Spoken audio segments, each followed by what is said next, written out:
वह सब अनंत गुणित होकर के फल प्रदान करता है। भगवान को ही वेदों में पुरुष कहा गया। ऐसे तो हम सब लोग किसी को भी पुरुष कहते हैं, लेकिन पुरुष शब्द से भगवान परब्रह्म परमात्मा को ही वेदों ने संबोधित किया। पुरुष एवेदं सर्वं यद्भूतं यच्च भव्यम। पुरुष सूक्त में पुरुष शब्द के द्वारा परमात्मा को संबोधित किया गया। पुरुष माने जीवात्मा भी होता है, चाहे वो स्त्री के शरीर में आत्मा हो, चाहे किसी नर के शरीर में आत्मा हो, उस आत्मा को भी पुरुष कहते हैं। वहां पर दूसरी व्युत्पत्ति हो जाती है, पुरियाम शेते इति पुरुषा। जो पुरी के अंदर रहता है उसको पुरुष कहते हैं। पुरियाम शेते इति पुरुषा, तो पुरी माने ये शरीर, और इस शरीर में रहने वाला जो कौन है, बोले आत्मा, इसलिए आत्मा को भी पुरुष कहते हैं। लेकिन प्रधान रूप से पुरुष शब्द परमात्मा के लिए प्रयुक्त हुआ। वे भगवान परम पुरुष। पुरुष एवेदं सर्वं यद्भूतं यच्च भव्यम। वे भगवान परम पुरुष कौन है? वो पुरुषोत्तम कौन है जिनको वेदों ने पुरुष कहा, जिनका ये पुरुषोत्तम महास है? तो कहते हैं वो पुरुष कोई और नहीं है, वे पुरुष भगवान श्री राम ही हैं। उन पुरुष परम पुरुष परमात्मा का ही व्याख्यान रामायण। श्री रामचरितमानस के माध्यम से हम सभी लोग भगवान की पावन कथा का श्रवण लाभ प्राप्त कर रहे हैं। ऐसे पवित्र पुरुषोत्तम मास में जब भगवान की विशेष कृपा होती है, तभी जीवों को सत्संग का सौभाग्य प्राप्त होता है। बाकी संसार में जो कुछ हमें प्राप्त होता है वो हमारे कर्मों का फल है। पद मिला, प्रतिष्ठा मिली, धन मिला, सुख मिला, ये सब हमारे कर्मों का फल है। काहु न को सुख दुख कर दाता, निजकृत कर्म भोग सब दाता। कोई किसी को सुख दुख नहीं देता। भगवान भी किसी को न सुख देते हैं न दुख देते हैं। भगवान अगर अपने स्वयं निर्णय करके किसी को सुख देने लग जाएं और किसी को दुख देने लग जाएं, और ये देने के लिए भगवान स्वतंत्र हो जाएं कि जिसको चाहें उसको दुख दे दें और जिसको चाहें उसको सुख दे दें, तो फिर भगवान भगवान नहीं रहेंगे।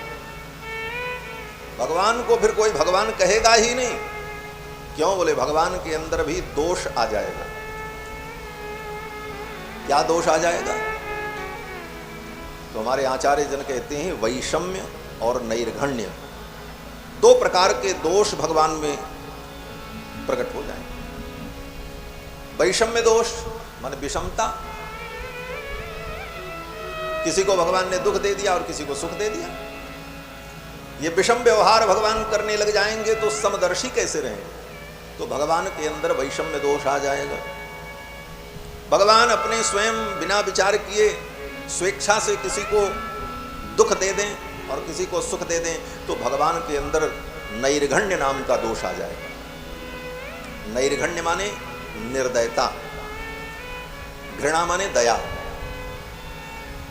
घृणा का अर्थ दया होता है, लेकिन आजकल घृणा का अर्थ लोग दूसरा ही समझते हैं। लोग कहते हैं महाराज हमको इनसे घृणा हो गई। शब्दों का भी सौभाग्य और दुर्भाग्य होता है। समय आने पर शब्दों के अर्थ भी बदल जाते हैं कालांतर, और उन शब्दों की अर्थ की सीमा भी घटती बढ़ती रहती है व्यवहार जगत में। इसलिए घृणा शब्द का अर्थ है दया। और भगवान अगर बिना कारण के किसी को दुख और सुख बांटने लग जाएं, तो भगवान के अंदर नैर्घण्य नाम का दोष आ जाएगा। भगवान के अंदर निर्दयता आ जाएगी। किसी ने कुछ नहीं किया फिर भी उसको दुख दे दिया, और किसी ने कुछ नहीं किया उसको उठा करके सुख दे दिया। तो ये वैषम्य और नैर्घण्य दोष भगवान में उत्पन्न हो जाएगा। बोले तो उत्पन्न हो जाए क्या आपत्ति है? ये बहुत बड़ी आपत्ति हो जाएगी। आपत्ति ये होगी कि भगवान तो अखिल हेय प्रत्यनीक कल्याणिक तान स्वेतर समस्त वस्तु विलक्षण, अखिल हेय प्रत्यनीक समस्त निंदनीय गुणों से रहित और दिव्य कल्याण गुण संपन्न है। उन भगवान में निंदनीय गुणों की आपत्ति भगवान की भगवत्ता पर प्रश्न चिन्ह लगा दी। इसलिए हमारे आचार्यों ने कहा कि भगवान न किसी को दुख देते हैं न भगवान किसी को सुख देते हैं। काहु न को सुख दुख कर दाता, निज कृत कर्म भोग सब। तो सुख दुख संसार में जो हमें मिलता है ये हमारे कर्मों का फल है। हमने जो किया वो हम भोग रहे हैं। शास्त्र का वचन है, स्वयं भगवान भी कहते हैं अवश्यमेव भोक्तव्यम कृतम कर्म शुभाशुभम। तुमने जो अशुभ और शुभ कर्म किए हैं उसका फल तुम्हें भोगना पड़ेगा, इससे बच नहीं सकते। कर्मों का फल होता है, कर्मों का फल भोगना पड़ता है। और केवल इसी जन्म के कर्म नहीं, पिछले अनेक जन्मों के कर्म जो हैं, किस कर्म का फल कब हमारे जीवन में आ जाएगा ये हमको पता नहीं। कर्म की गति बड़ी विलक्षण, गहना कर्मणो गति। कर्म की गति बड़ी गहन है। मनुष्य केवल अपने इस एक जन्म के कर्मों पर विचार करता है और कहता है महाराज हमने कभी कुछ गलत नहीं किया फिर भी मेरे साथ ऐसा हुआ। हमने अपने जीवन में कोई बुरा काम नहीं किया फिर भी भगवान ने हमको इतना दुख दे दिया। भैया तुम अपने एक जन्म की जान रहे हो और परमात्मा तुम्हारे अनेक जन्मों के कर्मों को देख रहा है। इसीलिए तो भगवान ने अर्जुन से कहा, अर्जुन बहूनि में व्यतीतानि जन्मानि तव चार्जुन। हे अर्जुन तुम्हारे और मेरे बहुत जन्म बीते, तुम भी कितनी बार पैदा हुए और मैं भी कितनी बार अवतार लिया, लेकिन तुम्हें अपने उन जन्मों का ज्ञान नहीं है और मुझे ज्ञान है, और मुझे तुम्हारे भी अनेक जन्मों के ज्ञान। तो जीव के अनेक जन्मों के कर्म भी उसके साथ लगे, समय आने पर अनुकूल परिस्थिति आने पर वो कर्म फल देने के लिए प्रकट हो जाते।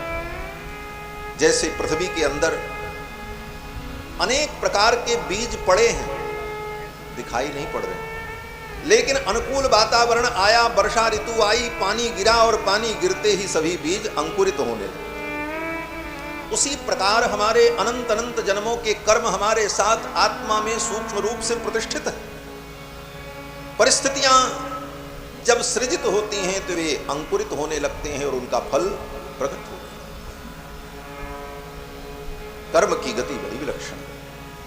शास्त्रों में कहा गया कि जैसे 100 गाय खड़ी हो और आप गाय के बछड़े को छोड़ो, वो बछड़ा स्वयं कूदते हुए सभी गायों का अतिक्रमण करते हुए अपनी मां के पास पहुंच जाता है। उसी प्रकार जीव के द्वारा किए गए कर्म सैकड़ों जन्म पीछे उसने जो कर्म किया है, समय आने पर वो कर्म वहां पहुंच करके उसे फल देने के लिए उद्यत हो जाता है।